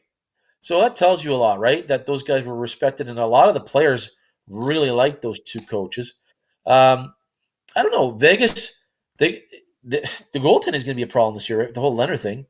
I don't know. See how it plays out, but I could see – or sorry, not McPhee, McCrimmon. I could see McPhee coming back in, to take over the GM role that he had when he was the GM when they went there as an expansion team. My bad. I missed the 2 names up there. Yeah, that's all right. But again, it's another organization where they have no identity, or they go on the owners have a big part of the piece, or they make he's not shy to jumping on anything's going on over there. The owners is not a quiet one. He's really involved with his fun decision over there. He's around the team like no one's business, man. I call him the Jerry Jones or the Daniel Snyder in NFL. Oh, you're not kidding. It's great. I love the analogy, Coach. You nailed it, man. You nailed it. If he could be, he'd be the GM of the team like Jerry Jones in Dallas. Good old Jer. Marco asked you, wonder if Benoit Gros would be a good pick for coach. Kill 2 birds with 1 stone, a good coach, Audrey the French fans. Honestly, Marco, I will just jump on that one. Benoit Gros have a great hockey career as a coach. He's stuck and Tampa Bay Lightning. Montreal tried to pick him a couple of times. Other teams tried to look about him. And he believed, or Julien Brisebois loved to be a part of the Tampa Bay Lightning. I don't know what it would take for him to get out this location. But honestly, Marco, you're right. He could be a really great pick for Ottawa Senator. I still believe with the team they have, they need a teacher, an educator, a communicator with Ottawa Senator, like the new way the hockey play, not like I don't want to call them the old school, but a coach been in the NHL for 10 years, 12 years. The Paul we saw so many players, coach jumping left and right. I think Ottawa need a younger coach with an NCAA or junior caliber, been there for a couple of years to make them better. I think that would be my selection if I was Ottawa Senator. See. Yeah, I don't want to bring Guy. I'll say this: I don't want another OHL coach here, just in terms of where the team is at. But everywhere Benoit's been, he's won, and look what he did in Syracuse last year. I mean, and he wins with little sometimes, right? With very little. Yeah, yeah. So he's getting the most out of his players, which you got to love, right? You got to like that. So any organization looking at possibly hiring someone like that, a guy that maximizes, a player's talents is huge, right? Because he's putting them in a position to succeed. That's been a problem here with DJ. He doesn't put his players in a position to succeed enough. I'd love Benoit Gros here. Yeah, that's a great name, actually. But like you said, I don't know what it would take to get him out. Like, is he still coaching Syracuse this year? Or has he been promoted to be? Is he on the Tampa staff this year? I gotta look that. I haven't checked that. Which one is that about? Benoit Gros. Like, I know he's in Syracuse last year, but has he been promoted? Did he get promoted to be with the Tampa staff this year or no? I don't think so. I think he's still head coach over there at the American. Okay. Especially when they lost, what's his name, to the Wings, right? The other system. Yeah, to be the coach in Detroit. But no, it's a great name, Benoit Gros, and but yeah, like I said, these 20 games are massive, man. I think people are kind of, as much as they want to see training camp and preseason, they're anxious to see where we're at the 20-game mark because we're going to wrapping up because we are at the 90 minutes. I don't want to waste too much, not waste, but all your time. DeBrincat get 50 goals. Maybe what your prediction around what DeBrincat could get? I just hope he is able to produce 40 like he did in 2 of his last 4 seasons, because when you're playing with a top 10 player in the world like Patrick Kane, but he's going to have Stützle and Giroux, so he's going to have high-end skill, and at times I'm sure they'll put him out with, if it's with Norris or Kachuk or Batherson, like the options are endless. Great comments, Kevin. And remember, the last 2 years, he did not play with the best center in NHL. Now, he played with Kirby Dak last season. Like we know Patrick Kane, but the center was not the best of the best. Now he's going to play with 2 solid players beside him, whatever they are not like Patrick Kane, but you have to consider him with a better line overall for me. Oh, yeah. No, absolutely. I'd love to see him get his same output. If you get 40, I'd be so happy with that. I'd be ecstatic with that. So, and he's scoring power play too. You have a great sniper and power play too. So, well, and that's the thing. Ottawa's going to have a problem when it comes to who's on their number 1 unit and the number 2 unit, right? They're going to have issues, but that's a good issue to have, because last year there's times where Connor Brown was like one of our top guys of the power play, and he was also our top minute getter at forward time on ice. So if Chabot stay healthy, I think that power play would be like 22 to 25% percentage for the power play. And if you run the fantasy player guys hockey, pay about different player in the Ottawa Senator, whatever they play in the third line, like a Matthew Joseph, like a 9 round, 10, 11, 12 round. Thomas Chabot, guys, don't forget him. He's going to increasing maybe 15, 20 points. I would not be surprised for Thomas Chabot. Absolutely. So fantasy hockey player, pay attention to those players over there. Oh, big time, their offensive output. And then when you talk about Joseph and Pinto there, I don't know if you want to get into it. I know fans probably want me to before I take off. Want to get into the Formington stuff a bit, and I get into the PTOs and the Sonny Teller-Mott. 2 questions for you, finalize this one. Hey, Coach, you're given who will be the number 1 goalie starter when the hockey season starts for the Ottawa Senator, I believe. That's okay. They probably missed it earlier. I said Forsberg will definitely start just because of what he did last year. As long as he's healthy to start the season. DJ's a very loyal guy, and he's a big believer in Forsberg, and he'll give him the ball, the role to start the season. But it wouldn't surprise me in the least if Cam Talbot assumes that role as the season goes on. Next one is about Kevin asked you, Marco asked you about the patch on the jersey. What the reason they don't have? Is it something they have no sponsor, or is it because they don't want to do it? Well, I know Anthony LeBlanc, I guess, talked out. He said they're talking with some of their corporate business partners and whatnot. So we'll see. They got a Bet99 on their helmets as a corporate sponsor. So I saw the version of that jersey today, the Leafs jersey there on TSN 1050 there on the TV with the milk. It actually blends in well because of their colors, right? The blue and white milk color, so it blends in well. So if I'm Ottawa and I'm going to get a patch, you want something that's going to blend in on your jersey. You don't want some orange or purple logo, because that's what the company's colors are on red, black, and white. So I hope that they're, they put a little thought into it and a little transparency, and be, at least be, I don't know, use half their brain, right? And who they're going to select, because can you imagine, if they put, I don't know, what company has orange or purple in their logo, and they go put that, it would just take away, right? Or I should say from the sweater. People like to say it's a hockey sweater. Would take away from it, right? So I hope that if they do, they get a solid one, someone that's, I don't know, Tim Hortons. I don't know, someone that's got credibility, right? You don't want someone that doesn't, and you want it to blend in with the hockey sweater. So, We want yeah. to welcome a couple of people. I apologize. I was only on the section of the questions, so I did not see anything in the chat. So I either didn't mention your name or I did not follow what's going on in the chat. I apologize. I have the two ways I can see the chat.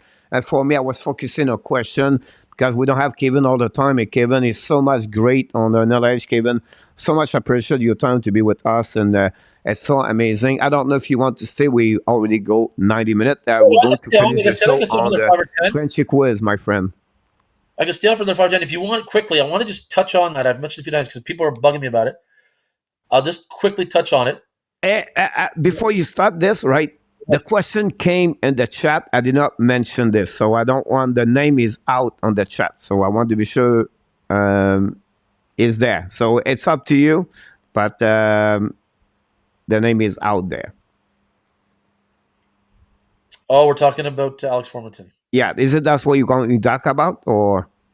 Yeah, I can talk about him. I'm not. No, but what you want to bring? I thought you that's what you want to talk about. So we have other things. Just let us know. Oh, I have no problem talking about Formington. You know, it's funny because I thought for a fact after the draft, Pierre had a kind of a media availability, and he had another one after free agency, right, with Giroux and DeBrincat and so forth. And I always thought to myself, he never brings up Alex Formington as a player that needs to be re-signed. He was talking about everybody else before him, and if it wasn't for the media kind of throwing his name out there and asking him, he wanted nothing to do with it or even talk about it. And it was always, well, you know what? Guess what? We're going to wait for the league's investigation and then we'll talk more about it and so forth. So when he was saying all that, I thought it was just a matter of time before the end of the summer came rolling around and they would sign somebody. Because I thought it was weird that they signed Jace Halleruck the way they did. Remember I talked about that last week so quick and early. Okay, why are you signing this guy $750K when he didn't even play in the NHL last year? And that was telling me they're already looking for depth at the left wing position. Then Tyler Mott came up, and as soon as that signing happened last week, I was like, there's no darn way in hell that Formington's probably going to sign an extension here this year, or until the league gets their investigation out and Hockey Canada does. So Tyler Mott, I think it's he's got a battle there for that third left wing position spot, but I almost wonder if Formington plays here this season. I unless these investigations come out and they get stuff out there ahead of time. Otherwise, you're going to have a guy like Derek Brassard push. There's a reason why. They had no depth at forward last year. And I think they're worried, too, with Gambrell at center. And maybe they're worried that Kostelic isn't ready to make a full-time jump, where Brassard could step in. Like I said, I don't know why they signed Gambrell when they did. They signed him so early in the summer. I'd rather have Brassard on the one-year deal that Gambrell's getting because you've got a guy that's proven. He's a vet. Oh, another francophone. So I think Brassard and Kostelic will knock out Gambrell because Gambrell had 2 goals and everyone's like, oh, he's so good. He didn't do much to face-off circle last year. Gambrell, for me, what a waste of time and a wasted signing. So I think he brought Brassard in for a reason after Mott, because Mott definitely was because of the Formington issue. I think Brassard's there as well, like as a 13th forward. I think if he has a good camp, and I'm told he worked his tail off this summer, that there's a strong, strong chance that he gets signed like Tyler Ennis did last year. Tyler Ennis came out of the PTO, and they signed him that one-year deal. And then Sylvain Saint-Laurent was writing about it there a couple weeks ago and making a case why Brassard should get not just a PTO, but a good chance he could stick here. And I see that. I really, really do. So, because I just don't see Formington playing here, guys. I just don't see it. Yeah. A lot of people thanks you, by the way. They're very kind people. I'm telling you, they are so good people. Oh. Just want to tell you, thanks, Kevin, for everything. So appreciate it, man. I try to be transparent. I try to be. No. You're doing well. We love it. We love you, my friend. We like to have you aboard. First question, this one over there. Is Dorion like Bergevin a one-man show? Oh, yes. Ryan Bonus is going to lose his mind here this year. He's going to lose his mind. I mean, like I said, I know Ryan wanted to, get that title, right? He was climbing the ladder, but he's a good young mind. Yeah. Right? We said this last week. Pierre Dorion was not the first choice here, folks, for Brian Murray. It was Randy Lee. Randy turned it down. Didn't want to have all that focus and attention on him. The other thing is with Dorion, it's just the fact that, how the whole Pierre Maguire played out last year, right? It was just awful because, the fact that it was Maguire that basically put together that entire deal with Brady Tkachuk and they go down to Belleville. It was all him because he was fed up. He went to Newport and talked to them, not Pierre Dorion. And like I said, that fist pump was so fake and funny, man, last year when they brought him out in that second, TV time on the second period and whatnot. Like I said, the moment that Eugene passed away was the moment that Pierre Maguire basically got fired within a couple of weeks because Pierre Dorion didn't want two cooks in the kitchen, right? And very much like with Bergevin, I mean, the stories are out there. He loved going out to have beers with the boys. He had wanted to be one of the boys, and I don't know if Pierre Dorion was to that extent, but like I said, Dorion likes fewer mice in the room, and I've got some wild stories that we'll get into down the road. But what went on there with Peter McTavish too? Like he was treated like he was. It was awful how he was treated, right? And just the way when he left for a reason. And there was not even an announcement from the team thanking him for his contributions. And like I said, you know what? Personally, when this team sells, someone talked about a shelf life. I don't know. If I'm buying the team, I'm wiping the slate clean. I want him gone too. I bring in my own GM. Yeah. I bring in the president of hockey ops, like a Brendan Shanahan, right? So, like they had Jacques Martin here last week. Then he gets a job with Kingston like 2 days later. There's a guy that hinted when he was on the radio here, he wants to get into hockey ops. Like, what a great hockey mind to have here. But Pierre Dorion, he'd view him as a threat. So he's not going to hire him.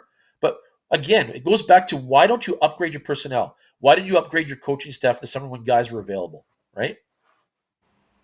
The Sens are put on the right path after Melik's passing because, he wasn't stopping everything that went on, right? So I can tell you, the Claude Giroux thing wouldn't have happened. The DeBrincat thing wouldn't have happened because they never would have bought out. They never would have bought out all those players. They wouldn't have bought out White. They wouldn't have done the Michael Del Zotto one. They wouldn't have taken on part of the salary of Murray. None of that stuff would have happened with Eugene here. So it's a great point. Last question is coming from me. Do you believe the roster is going to be like, normally it's 13-8-2, but do you believe more like 14-7, or they still, because they are Backstrom, Thompson, Docker, Bernard, and all those in the back, they will be more like 13-8? You're 100% on the money. I'm with you at that 13-8. And Belleville's 2.5 hour drive away, right? It's so close. And they really like, what they have at forward position. And so on the blue line is where things are going to shake out. You know what I wish they would do is just put Zaitsev on waivers and send him down to Belleville. And then that opens up then the 7-8 spot right away for Thompson and Bernard Docker. But maybe then you send JBD down and make sure he's getting games. And he's getting action, right? Yep. He's getting those important reps. So 13-8-2, 100% can see that. And like I said, I hope that it's Tyler Mott there on the left side, and then Brassard ends up getting the center ice role, and maybe Costello gets more time down Belleville, and Gambrell could be your 13th forward. Kind of like your Gaudette was here last year, and Tyler Ennis, guys that got moved in and out of lineup. They play 4 or 5 games. Yeah, up and down, carousel, or something like that. Yeah, I mean, Brassard's not going to play 82 games if they were to sign him out of the PTO, but he's a guy that can give you quality 55, 60 games, right? Yep. Age and whatnot, wear and tear, play him. Play him 5-6 games, 1 or 2 off. 5 or 6 games, 1 or 2 off. Then that way you're going to get the most out of him. You're going to get quality minutes out of him, right? You're not going to get a guy, all of a sudden he's like 15 straight games and everyone's like, oh, he's a defensive liability. Well, no, it's because he's gassed, right? So that's where I see it going. I really hope it's Brassard as our 4th line centerman. And he can play all 3 positions, which is great too, right? So if things are going well, they can move Mott up there or back down. They can move Brassard up to the wing. And you got a lot of options with him. Awesome. We have to move on to the quiz. Are you still with me or you move on? I'll give it a shot. All right. Sound good. Let's move on to the quiz, guys. I know it's almost like 11 o'clock. So for you guys, so it's time to get there. Let's see what we have for you tonight. I have a couple of questions. We want to remind everybody in our top is the leaderboard of the the score right now for the month of the September, following by Andy Kuivula, and you can see at the bottom all the score, what happening in the last couple of days, and our tap is on fire, ladies and gentlemen. Let's start the first one of the night. By the way, I think you have 2 and 5 last week, Kevin, right? Or 1 and 5? I'll ask you mute. Oh no, it's me. I apologize. It's me. I changed the graphic. I got 2 out of 5 last week. 2 out of the 5 questions last week. They were tough. It's not easy. It's a lot of lucky on that one, for sure. Here we go. Today, guys, a lot about the 3rd overall pick in NHL history. Some of them are easier. Some are a little bit difficult. We'll see what it look like. You're going to tell us the first question of the night. How many players 3rd overall pick had 100 points in their career? 1,000, I apologize. 1,000. How many players was select 3rd overall pick in NHL history since 1963? 2 of them, 3 of them, 4 of them, 5 of them, or 6 of them? Good luck, everybody. Chicago, Ron, Dan, Sham, Stu. Welcome back. Kelly, David Archer. Thanks so much, everybody. We appreciate a lot. Nicolas de Gobibono. Welcome back, by the way, Nicolas. Thanks to be with us tonight. We will see if we have other people. How many players? 3rd overall pick. Game C. Vinny B. And Kelly E. Thanks so much. Kelly, by the way. Luc Lafortune, Andy, Carl Reed. Thanks so much. Where is in our tap? He's searching right now. And the first one of the night, Mr. Kevin. I'm going to go with... I got to think this is on the higher end. You're picked 3rd overall. You should have a long career, right? Yep. I'll go with 5. 5 for Kevin, and then Rick can go with C tonight. Oh my God! The first of one, guys. Only 3 of them make it the 1,000 of this one over there.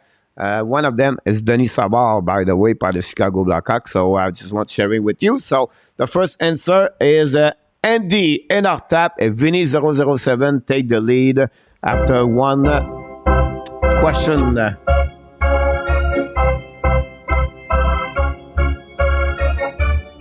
Question number 2. Here we go. How many players, 3rd overall pick, play over 1,000 games in NHL? 12 of them, 14 of them, 16 of them, 18 of them, or 20 of them? Here we go. Stu. Nicolas D with 18. Nicolas, thanks so much. Chicago C. Ron King A. Thanks so much. After Ron, we wait for other. David Archer C. Kelly D. We have game winner Bob Hockey Goal Hockey. Thanks so much. Luc Lafortune E. Vinny C. Stu E. In our tap E. Andy E. And Mr. Kevin. I want to say it's on the high end. I mean, there's a lot of guys that have played 1,000 games. Oh, I'm torn between 16 and 18. I'll go 18. C 16? No, right. D 18. 18. 18 or 16? 18. 18. All right. I want to be sure I give the right things. A lot of people go with E. Oh my God! The answer, that one over there. You look like in our tap, Mr. Kevin, because the answer is C. Man.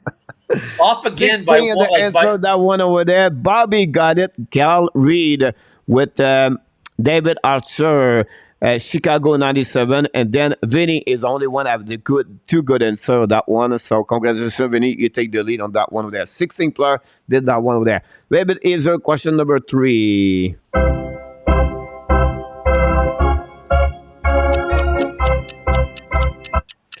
Here we go. How many players score over 200 goals in the NHL and draft third overall? 18 of them. Do you believe he is under? So 16, 14, 17. Over 19, 20, 20, 22 players. Or no, coach is right. Is exact at 18. Good luck, everybody. Chicago C. Look at person E for the question number 2. You are wrong, Mr. Left. Look at run with Kings 20. Go with C. Thanks so much. B for game, Bob.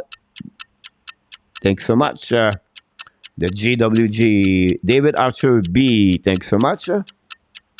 We have RJ with C. B and our tap. Look at person C. Vinny A. Thanks so much. About this one, would be interesting what Kevin's going to give us tonight on that one. They call Reed with B, Andy with B, Dan with B, Kelly said A. Finally, Mr. Kevin. I'm going over. Over for Mr.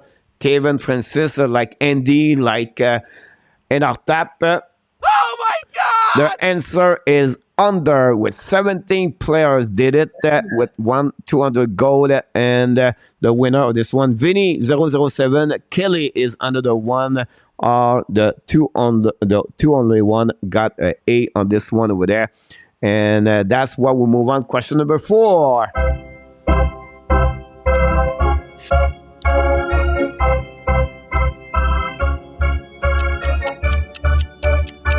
Vinny is on fire, ladies and gentlemen. 3-3. Which statement is not true about Yandle, Chara, and Subban all together? All three went to Norris Trophy. They scored 427 goals.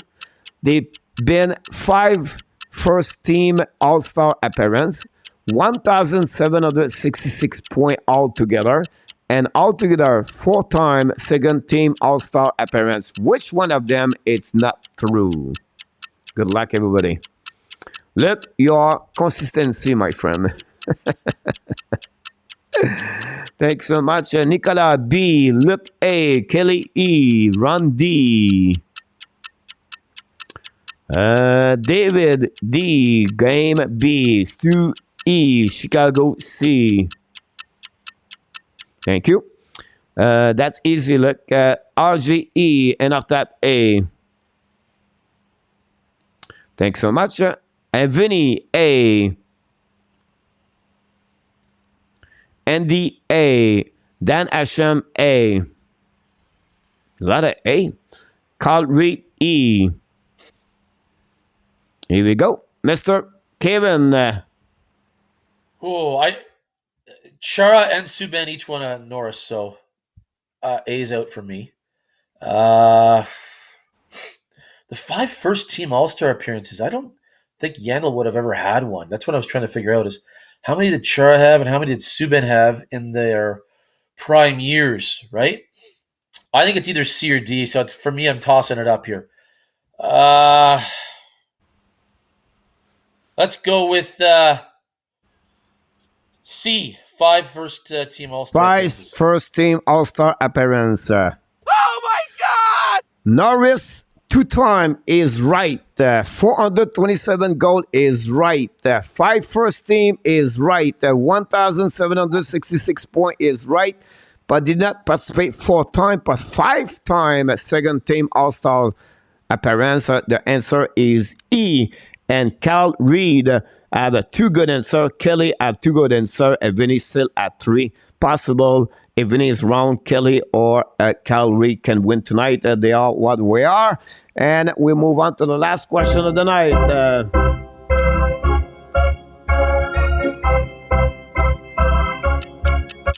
Here we go.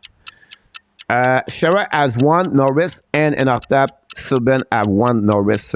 All 3 together, it was a question. Which team had the most player drafted 3rd overall? It played 1,000 game. Which team had the most player drafted 3rd overall pick and they have played 1,000 game? Is it the Canadiens, the Bruins, the Rangers, the Canucks, or the Blackhawks? The question was number 4, guys. All 3 together, all combined together. How many trophies they win the Norris?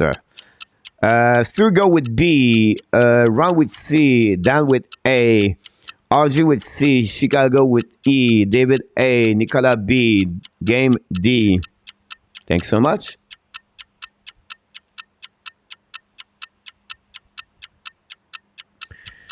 And we'll see if we have other answer.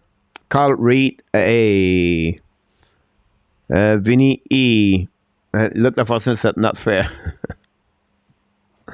Andy B, Luc Laforson E, Kelly E, B. Do we have other people? Mr. Zentime, Mr. Gavin, and our time go with E.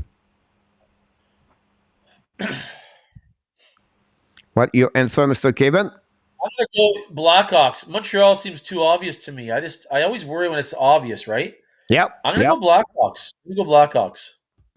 Possible. If you win, at least you cannot get shut out tonight if you get the right answer. Oh my God! Did it at the last minute of the show? Yes, he did. The answer is the Chicago Blackhawks with 3 players, Jonathan Toews, Denis Savard, and someone else. 3 of them, but this, guys, it's the winner of tonight with 4 and 5. Vinny 007, James 007 is the winner of the show tonight. Congratulations, Vinny. Great show. Look at person. You get 1 good answer tonight. Here we go, guys. That's complete the show tonight of the HNL Tonight show. It was great, Mr. Kevin, to be with us.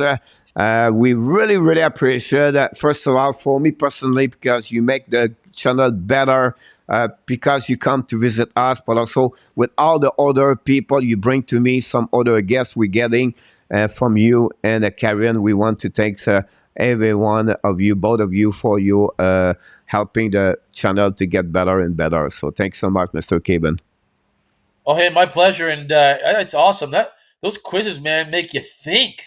They make you think. So, I'm glad I wasn't shut out. I did get a goose egg, but no, I appreciate you having me on. And like I said, the feedback's been great. And as long as I'm getting, like we were talking about, as long as I'm getting 80-90% of the people that like the fact that I'm objective, I'm good with that. Like I said, I'm not going to be subjective, and I'm not going to wear my Sens PJs and Sens pom poms, right? So I'm going to call a spade. And like I said, love being on again tonight. Hey, you got a great community there in that chat room, and let's keep it growing and keep it going. Thanks so much again, Kevin. We wish you an amazing, great night, sweet dream. Let's reconnect together. When you want to come back, just let us know, and we're going to open the door for you, my friend. So we wish you an amazing, great night, and let's go. Go, Senator, go, and we'll see what it look like for the next couple of weeks during the exhibition game. You got it, my friend. Take care. We'll be in touch during the preseason. Thanks so much. Have a great night. It was the gays, ladies and gentlemen, Kevin Francis, big fans of the Ottawa Senator, a great writer of the hockey bars. You can reach him on the Twitter. Of course, we want to give all the description of Kevin Francis under the description of the show. But this concludes, guys, another great night of the HNL tonight. We want to thank each one of you for your participation and with us. But before we leave, we want to remind everybody, you are awesome. You are amazing. You are the best. And remember, you have greatness inside of you. Here we go, everybody. This concludes another great show. We want to thank everybody, like I mentioned, Kevin Francis. Until the next time, we want to remind everybody, be well, be healthy. Find a way not only dominate your day, but find a way to dominate a second half of what? Yes, and after we said 2022. Have an amazing, great night, everybody. Sweet dream, and of course, we love you, people. Good night, everybody.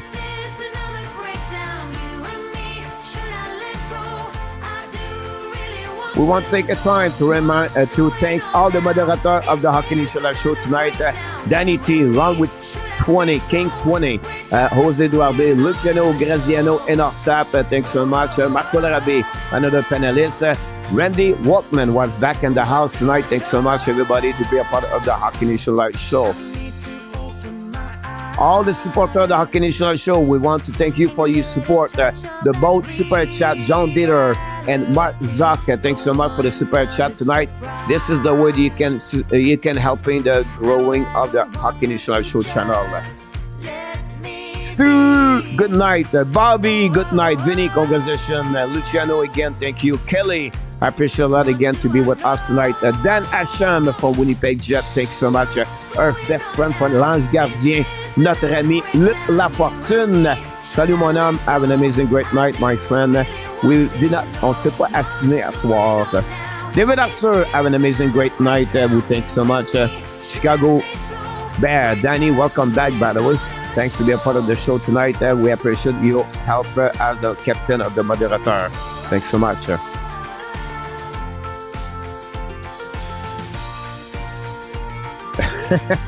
Oui, mon Luc.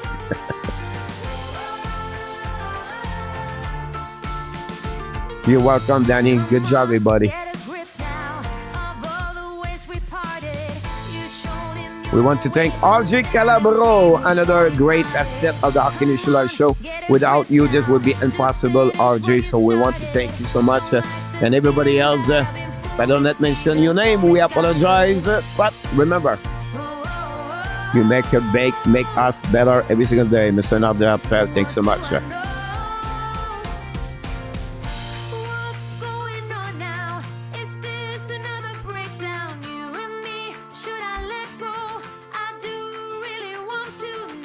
Thank you, Bobby.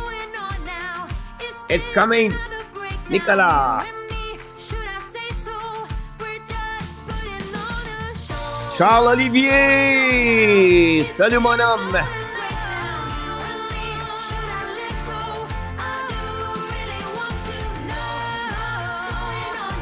Yes, Luciano.